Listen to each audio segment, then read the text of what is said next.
자, 여러분 안녕하세요. 황진범입니다. 자, 이번 115회차 전산 세무 2급을 한번 시작해 보도록 하겠습니다.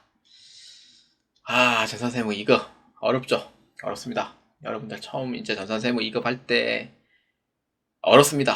어려운 거 맞아요. 여러분들이 뭐 이렇게 쉽다, 뭐 어렵다, 사실 이렇게 이제 생각할 수도 있는데, 체감상 어려워요. 사실 어려운 자격증도 맞고요. 쉬운 자격증 아니에요. 근데 남들은 다 따는데 왜 나는 왜 못 따요? 이렇게 생각할 수도 있지만, 이게 체감마다 달라요. 사실 난이도도 그렇고. 그렇기 때문에 너무 이제 전산세무 2급을 준비하시는 분들께서 너무 많이 좌절을 할까봐 또 걱정이 되기도 합니다. 자, 그래서 일단 최대한 쉽게 한번 풀이해서 한번 진행해 보도록 하죠. 자, 이론 문제 및 전표에 대한 문제는 제 블로그를 참고해서 보아주시고요. 아마 이번 문제 풀이 해설은 실기 3번하고 실기 5번만 진행합니다. 그렇기 때문에 많은 도움이 되시길 바랍니다. 그래서 저는 실기 3번부터 한번 보도록 하겠습니다. 자, 실기 문제입니다. 자, 회사 이름은 주식회사 음마상사입니다. 전자제품의 제조 및 도소매업을 주업으로 영위하는 중소기업으로 당기 제17기의 회계 기간은 2024년도 1월 1일부터 12월 31일까지입니다. 전산세무에게 수업용 프로그램을 이용하여 다음 물음에 답하시오입니다. 자, 이 문제에서는 제가 실기 3번부터 한번 시작해 보도록 하겠습니다. 자, 실기 3-1번에 해당하는 문제입니다. 자, 부가가치세 신고와 관련하여 다음 물음에 답하시오입니다. 자, 1번부터 한번 보겠습니다. 다음 자료를 보고 제2기 확정 신고 기간에 공제받지 못할 매입세액 명세서 중에 공제받지 못할 매입세액 내역 택과 공통 매입세액 정산 내역 탭을 작성하시오입니다. 다음 불러온 자료는 무시하고 직접 입력할 것입니다. 자, 부가가치세 클릭을 해서 문제 키워드가 다 적혀 있습니다. 공제받지 못할 매입세액 명세서입니다. 자, 클릭합니다. 이 문제는 난이도가 좀 세죠, 사실. 그렇기 때문에 요구사항은 이제 두 개인데 공통 매입세액 정산 내역 탭을 작성하라고 되어 있으니 하나네요. 이렇게 작성해 주면 돼요. 그래서 날짜는 2기 확정 10에서 12월입니다. 자, 이거를 취지에 대해서 한번 설명해 보도록 할게요. 이 취지를 이제 이해를 하시면은 80%는 다 이해된다고 생각은 해요. 이 취지가 뭐냐면은 내가 물건을 매입을 해요. 매입을 할 때 과세에서 매입을 한 거면은 쌍방이 서로가 이제 사고 판매하고 그런 게 있잖아요. 그래서 이러한 부분에 대해서는 공제를 해줘요. 근데 과세로 매입을 한 게 아니고 같이 쓰려고 목적하에 이것을 면세에다가 판매를 해요. 면세는 세액 자체가 면제잖아요. 근데 매입을 할 때는 10% 공제가 되고 판매할 때는 0%가 되니 이러한 자체에 공평하지가 않아요. 그러니까 맞지는 않는 거죠. 판매할 땐 0%고 나는 매입이 10%면은 나는 세무서 입장에서는 세금 확보 어떻게 확보하냐고 막 이런 느낌이 이제 들 거예요. 그래서 매입 쪽 과세하고 매출 쪽 과세는 서로가 기브 앤 테이크가 성립을 하기 때문에 공제를 해주는 거지만, 근데 면세하고 과세인 경우에는 기브 앤 테이크가 아니에요. 일방적으로 공제받고 판매할 때는 부가세 안 하고 그래서 부가세 환급 받고 그럼 세무서 입장에서는 세금 확보가 안 되고 그런 악순환이 이제 되기 때문에 면세에 해당하는 부분에 대해서는 난 이거 공제 못 하겠어 라는 의미가 돼요. 취지에도 어긋나고 이런 의미가 돼요.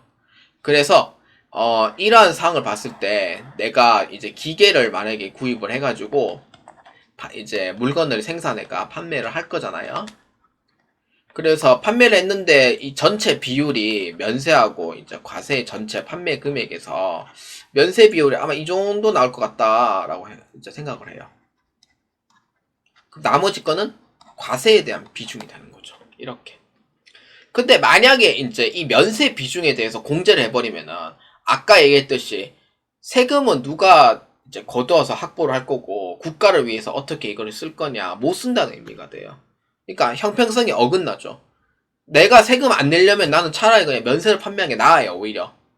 그렇기 때문에 그러한 형평성이 안 맞으니 그러한 부분에 대한 면세는 나는 공제를 못 해주겠다. 그래서 이러한 부분에서 불공제를 해주겠다는 의미가 돼요. 그러니까 전체 판매 금액 중에 면세가 이만큼 있으면은 면세 이만큼 되는 금액에 불공제를 하겠다라는 의미가 돼요. 이게 취지예요. 그래서 이 취지를 이해하면 80%가 이해가 돼요. 근데 이 취지를 이해를 못해서 입력하는 방법만 알고 기계적으로 하니 당연히 악순환이죠. 뭐 이 문제 나올 때마다 지혜 겁먹는 거예요. 겁먹을 필요가 없어요. 그래서 전체 중에서 이 정도는 면세가 되니 면세는 사실 세액 자체가 없잖아요. 0%잖아요. 는 아니고 면제잖아요. 면제기 때문에 면제인데 당연히 매출 세액은 없고 매입 세액만 10%가 공제를 받으니 세무서 입장에서는 세금 확보가 안 되니까 이거는 공제나 못 해주겠다는 의미가 되는 거예요. 이렇게 해서 이해를 하시면 돼요. 그래서 전체 부분에 이 부분에 대해서 불공제를 때리겠다라는 의미가 돼요. 그래서 과세인 경우에는 정상적으로 공제를 때리는 거고요. 그래서 이렇게 이해를 하시면은 80% 이해가 돼요. 그래서 어렵지 않게 하실 수가 있어요. 그래서 제 취지를 꼭 잘 기억해 주시고요. 이거 설명해도 이해하신 분은 이해하고 이해 못하시는 분은 잘 이해 못하시더라고요. 자, 여기에 보니까 공통매입세액 안분 계산 내역은 이거는 예정신고 때 해당이 됩니다. 뭐 입력해보는 거 어렵진 않고 요거는 오른쪽 거는 예정과 확정해 있는 금액 총액으로 해가지고 정산을 하는 거예요. 정산은 당연히 6개월치 총액으로 해서 정산을 하는 거잖아요. 그래서 기불공제 매입세액이 있다는 의미가 여기서 이제 나오게 되는 거예요. 그러니까 이거는 취지를 정확히 이해를 해야지만 맞출 수가 있는 문제예요. 자, 여기서 이제 시작을 합니다. 자, 총공통 매입세액은 3번 단에 380만원 넣어줍니다. 자, 면세사업 확장 비율인데 얘기했듯이 이 총공급가액은 면세와 과세 금액을 총액을 물어보는 거예요. 총액.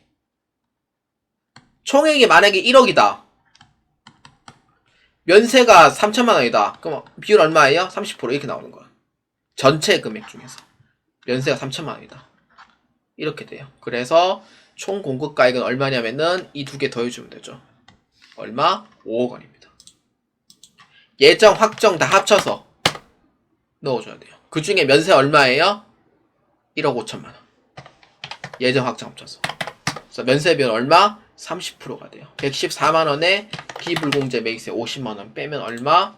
64만 원이더라. 이렇게 보면 돼요. 이거는 예정 신고 시 불공제 금액이에요. 그래야 정상 금액이 정확하게 맞는 거죠. 그래서 이렇게 해서 작성해 주시면 되겠습니다. 그 입력하는 건 별거 아니에요. 근데 꼭 취지를 잘 기억해 주세요. 약간 누누이 얘기하지만 총액 면세와 과세의 총액 중 면세부는 불공제한다.